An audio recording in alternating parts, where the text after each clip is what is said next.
안녕하세요 유튜브 여러분. 저번 시간에 제가 차를 사면 안 되는 이유에 대해서 설명을 드리면서 주식 투자를 해야 된다라고 말씀드렸는데요. 이번 시간을 통해서 우리가 흔히 말한 개인 투자자들이 과연 어떻게 주식을 통해서 돈을 벌 수 있는지 다른 투자나 재테크 유튜브 강의와는 조금 다른 각도로 알려드리도록 하겠습니다. 자, 첫 번째로 흔히 말하는 개미들이 주식하면 안 되는 이유를 한번 알아보도록 하죠. 첫째로는 그 돈으로 차라리 부동산 투자해라. 부동산 불패 신화를 믿는 분들이죠. 정보에서 이길 수 없다. 자본력에서 이길 수 없다. 그리고 시간과 신경을 빼앗긴다. 그러니까 월급이나 착실히 모으자. 크게 보면 이 정도 이유가 아닌가 싶은데요. 다 맞는 말이죠. 틀린 말은 없습니다. 근데 한번 다르게 생각해 볼까요? 자, 먼저 첫 번째, 코스피 종가를 한번 보죠. 2004년부터 2018년도 쭉 올랐던 것을 보면 800에서 2100, 연평균 성장률로는 7.5%를 기록했습니다. 주식이 이 정도면 부동산은 뭐 한 20% 올랐을까요? 많은 사람들이 그렇게 생각하겠지만 실제로 주택 시가총액 같은 동기간을 살펴보면 연평균 성장률 7.4%로 주식과 비슷합니다. 미국은 뭐 다를까요? S&P 지수 1996년부터 2019년 연평균 성장률 6%대 나옵니다. 미국 주택가격 지수 동시간 역시 4% 정도 나옵니다. 오히려 미국이 조금 더 주식 성장률이 주택 성장률보다 좀 더 높은 걸 볼 수 있네요. 뭐 어찌됐든 간에 주식이 조금 더 변동성이 크지만 결국 성장률은 비슷하거나 조금 더 많이 증가했습니다. 이것 외에도 주식만의 장점으로는 단돈 10,000원으로 살 수 있고요. 부동산은 구매하기 위해 대부분 대출을 받아야 하지만 주식은 대출받을 필요 없이 적은 소량으로도 구매를 할 수 있기 때문이죠. 또한 유동성이 좋습니다. 주식이 훨씬 금방 잘 팔리죠. 부동산은 팔려면 뭐 얼마나 기다려야 될지 매수자가 나올 때까지 시간이 걸리고요. 또한 세금이 적죠. 주식 같은 경우에는 뭐 주식 거래세, 뭐 주식 양도세, 대주주 주식 양도세 이런 것들이 있지만 부동산의 취등록세, 보유세, 양도세에 비하면 정말 세 발의 피죠. 자, 이런 것들을 봤을 때 과연 차라리 부동산을 투자해라 라는 말이 옳은지 저는 잘 모르겠습니다. 오히려 주식이 조금 더 매력적으로 보이거든요. 세금이나 이런 유동성 같은 면들을 쭉 따져봤을 때요. 자, 그럼 이제 2번과 3번을 보죠. 2번과 3번 주장의 요지는 결국 개미 투자자들은 펀드 매니저나 기관 외국인들에 비해서 정보와 자본력의 열세이기 때문에 절대로 이길 수 없다라는 전제 하에서의 주장입니다. 자, 그럼 이것도 과연 그럴까요? 많은 사람들이 주식시장에서 개인 투자자들과 기관 투자자들의 싸움을 다윗과 골리앗의 싸움이라고 하죠. 자본력과 정보력으로 무장한 기관과 펀드 매니저는 골리앗, 개미 투자자는 다윗. 근데 결국 누가 이겼죠? 다윗과 골리앗의 싸움? 성경에서는 다윗의 승리로 끝납니다. 말콤 글래드웰은 그 이유를 다윗과 골리앗이라는 책에서 명쾌하게 설명을 하는데 이걸 한번 살짝 살펴보도록 하죠. 다윗이 골리앗을 이길 수 있었던 점은 그 당시 골리앗이 원하던 방식으로 1대1로 싸운 것이 아니라 자신이 유리한 방식으로 싸워 약점을 찔렀기 때문입니다. 개인적으로 말콤 글래드웰의 블링크, 티핑포인트, 아웃라이어 역시 강추드립니다. 자, 그렇다면 다윗과 골리앗의 싸움에서 다윗의 싸움 방식은 무엇이었나요? 다윗은 골리앗이 요구한 1대1의 승부를 피하고 자신의 기동성 그리고 도구 활용을 이용해서 승리를 하죠. 갑옷에 둘둘 쌓여서 움직이기조차 버거웠던 골리앗과는 달리 무기도 없고 작은 체구였던 다윗은 빠르고 민첩하게 움직일 수 있었습니다. 또한 자신의 전매 특허인 돌팔매를 사용하여 골리앗의 혀를 찌르는 데 성공합니다. 약점이라고 생각했던 작은 체구를 장점으로, 장점이라고 생각했던 거대한 체구를 단점으로 만든 좋은 약자의 전략이었던 거죠. 그대로 주식시장에 적용해보죠. 주식시장에서 골리앗에 비해 다윗이 유리한 것들이 뭐가 있을까요? 첫 번째는 시간입니다. 기관 투자자들은 아무리 좋은 주식을 발견했어도 그걸 평생 들고 있을 수 없습니다. 왜냐하면 실적을 내야 되거든요. 반면에 개인 투자자들은 그런 거 없죠. 자기가 원하는 만큼 들고 있다가 언제든지 팔 수 있습니다. 두 번째로는 규정과 컴플라이언스입니다. 기관 투자자들은 자기네 회사에 속해 있는 그런 규정들을 지켜야 되는 반면에 개인 투자자는 그런 거 없습니다. 자기가 하고 싶은 매매 정말 자유롭게 할 수 있죠. 그리고 마지막으로 개인 투자자들은 매번 실적을 낼 필요가 없습니다. 실적에 압박이 시달리고 실적을 반드시 내야 하는 기관 투자자들에 비해서 개인들은 손실이 나더라도 뭐 다음에 만회하면 되지 라는 생각으로 만회할 수 있습니다. 기관 투자자들은 손실 나면 그냥 박살이 나죠. 그렇기 때문에 멘탈적으로도 관리를 더 잘하면 개인 투자자들이 조금 더 유리할 수 있습니다. 자, 그렇다면 이런 골리앗에 비해서 다윗이 유리한 점을 생각하면서 자본력과 정보력이 작아도 이길 수 있는 다윗에게 유리한 전략을 한번 알아보도록 하죠. 자, 주식시장에서 다윗의 투자 전략은 이렇습니다. 첫째, 단타를 치지 않고 장기 투자를 합니다. 두 번째, 신종대출이나 레버리지를 하지 않습니다. 세 번째, 차트, 기술적 분석으로 매매하지 않습니다. 넷째, 시대 변화의 흐름을 공부해서 읽고 해당 산업 혹은 산업 최고 기업에 투자를 합니다. 다섯째, 5년에서 10년 동안 잊고 지냅니다. 간단하죠? 그렇게 어려운 건 아닙니다. 그렇다면 왜 다윗은 이렇게 해야 합니까? 라고 물어보면 이런 답변을 제가 드릴 수 있습니다. 첫째, 신용이나 레버리지를 하게 되면 사람 심리상 오래 들고 갈 수 없습니다. 내가 빚을 내가지고 거기서 빚낸 거에 대한 이자도 내가 지불하고 있는데 만약에 주식이 한 10% 떨어졌다고 해봐요. 그럼 멘탈 나갑니다. 절대 오래 못 들고 있어요. 장기 투자하는 데 있어서 신용이나 레버리지는 극상성입니다. 절대로 신용만 땡겨서 투자하고 레버리지 땡겨서 투자하면 장기 투자할 수 없습니다. 사람 심리상 그렇습니다. 그렇기 때문에 다윗의 투자는 절대로 자기 자신의 여유 자금으로만 해야 합니다. 두 번째로는 단타와 기술적 분석은 하지 않습니다. 왜냐하면 이것은 골리앗을 이길 수 있는 분야가 아니기 때문이죠. 단타와 기술적 분야야말로 정보력과 그리고 자본력 싸움 시장입니다. 이것이 부족한 개인 투자자들이 왜 굳이 골리앗들이 싸우길 원하는 방식으로 싸워야 됩니까? 다윗은 다윗만의 싸움 방법이 있는데, 그렇다면 다윗의 싸움 방법은 무엇이냐? 5년 10년간의 장기 투자입니다. 왜 이렇게 해야 되느냐? 장기 투자를 하게 되면 개발 회사에 대한 정보력과 자본력의 의미가 적어지기 때문입니다.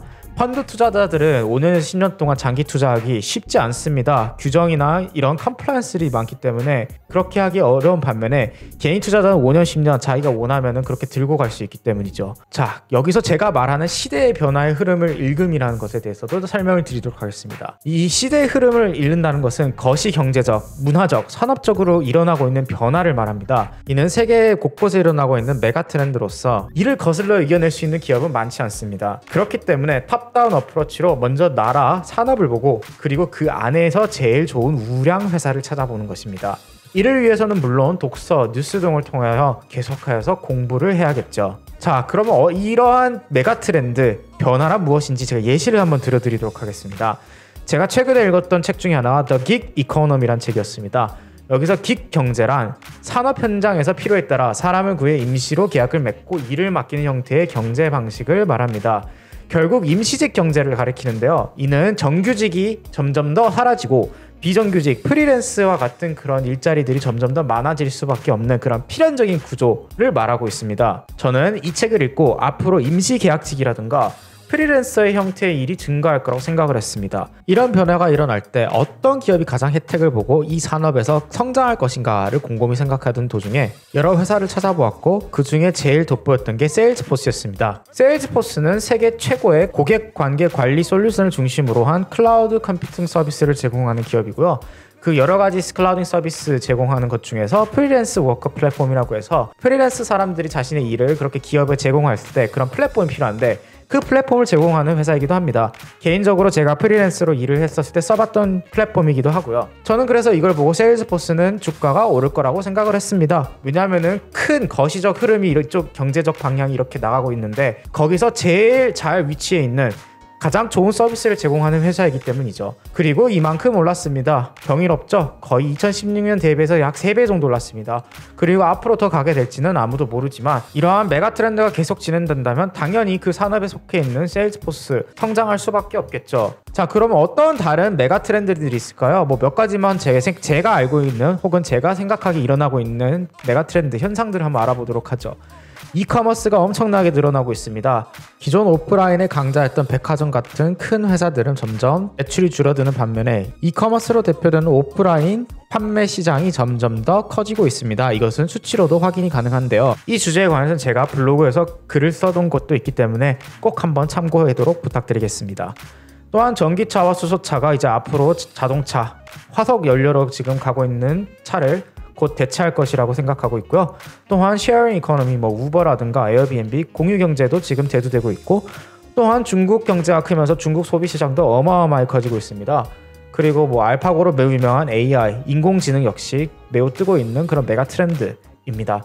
이렇게 주위만 살펴봐도 이렇게 많은 것들이 일어나고 있습니다. 이런 현상들, 이런 변화가 일어나고 있는데 이 변화 안에서 가장 잘 위치해 있는 회사에 투자를 한다면 이길 수밖에 없는 투자겠죠. 자, 만약에 회사 알아보기가 귀찮으시다면 그 귀찮으신 분들을 위해서 ETF라는 상품 또한 있습니다. ETF란 Exchange Traded Funds의 줄임말로 한국말로 상장지수 펀드를 뜻합니다. 이게 뭐냐? 진짜 간단하게 설명드리자면 해당 산업 분야를 한 바구니에 담은 금융상품입니다. 주식에는 많은 분야가 있죠. 금융, 소비재, 화학 등등에서요. 예를 들어 ETF는 화학에 속해 있는 모든 회사, 100개의 회사가 이 화학 업계에 속해 있다면 이 100개의 회사를 모두 다 한꺼번에 사서 하나의 상품으로 만들어서 이거를 다시 주식하는 사람들에게 파는 것입니다. 이렇게 하면 개별 주식이 가지고 있는 그런 위험성을 제거하게 되고 유망하다고 생각하는 산업에만 투자하는 효과를 가지게 되죠. 그렇기 때문에 조금 더 덜 위험한 투자를 수월하게 할 수 있다는 겁니다. 그리고 보시는 바와 같이 수많은 ETF 상품들이 나와 있고요. 공부 시간이 없다는 거는 핑계일 뿐입니다. 한 20, 30년 전 공부를 할 수 있는 곳이 책상에 앉아서 책을 읽는 것밖에 없었던 시대라면 몰라도 요즘같이 정보가 지금 홍수를 이루고 있는 시대에 출퇴근 시간에 팟캐스트만 들어도 좋은 경제 관련된 뉴스가 이렇게 많은 시대에 공부할 시간이 없다. 이건 정말 핑계입니다.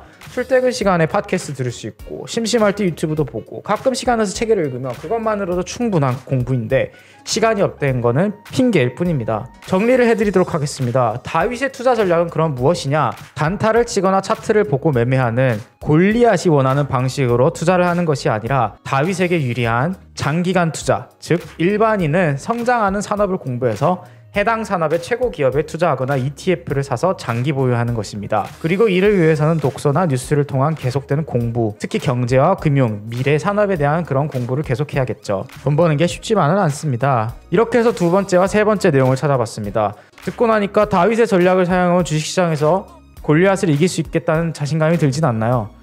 자, 그럼 마지막으로 개미들이 주식하면 안 되는 이유를 한번 살펴보도록 하죠. 4번은 결국 젊었을 때 도박 같은 주식하지 말고 그 시간에 더 노력해서 조금 더 좋은 월급 더 많이 주는 직장을 잡아라 라는 것이 핵심이라고 저는 생각을 합니다. 실제로 그리고 제가 좋아하는 최진기 강사의 강의에서도 이야기가 나왔죠. 첫째로 불로소득이 노동소득보다 적은 것이 젊었을 때이기 때문에 이 노동소득을 좀 더 확보하기 위해 노력을 해야 된다라는 주장인데요. 1번 말 진짜 틀린 말 아니에요. 젊었을 땐 당연히 노동소득이 불로소득보다 많죠. 엄청난 금수저가 아닌 이상. 하지만 그럼에도 불구하고 청춘들이 투자를 해야 하는 이유는 저는 다음과 같다고 생각합니다. 결국 투자도 경험인데요. 단돈 10,000원이라도 젊었을 때 넣어놓고 봐야지 공부를 하게 돼요. 그리고 이러한 공부와 경험으로 나중에 정말 부가 쌓이고 본격적으로 투자를 해야겠다, 투자를 시작해야겠다 마음먹었을 때 빛을 발한다는 것이죠. 자, 반대로 젊었을 때 투자 한 푼도 안 하고 은행에 평생 동안 저축하던 사람이 갑자기 40살 때 이제 좀 재테크해야겠다 관심 좀 보이면서 투자를 시작했다고 합시다. 과연 잘할 수 있을까요? 첫째로 이 사람들이 40살 때까지 투자를 하지 않았던 사람들이 갑자기 투자를 하게 되는 것도 힘들 뿐더러 만약에 투자를 하더라도 실패할 확률이 더 높겠죠.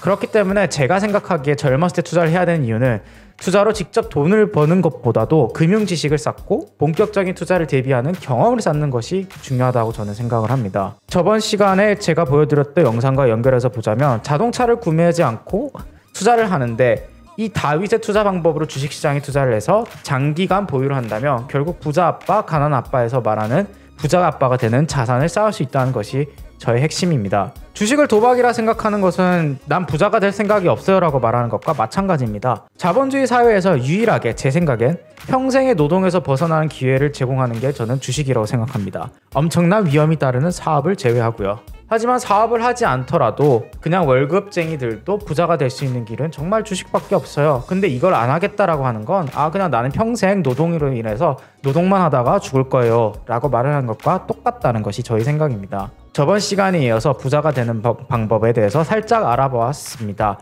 다음 시간에는 조금 더 사회적인 측면에서 한번 저의 생각을 말해보고자 아직도 대학교는 나와야 되는 이유에 대해서 한번 비디오를 만들어 보았습니다. 유튜브에 요즘에 대학교 나오지 말아라, 대학교 다닐 바에 다른 거 해라 그런 사람들이 매우 많은데요. 저는 그 반대편에 속해 있는 사람이기 때문에 한번 저의 논리와 의견을 알려드리도록 하겠습니다. 재밌게 보셨으면 추천과 구독 꼭 부탁드리겠습니다.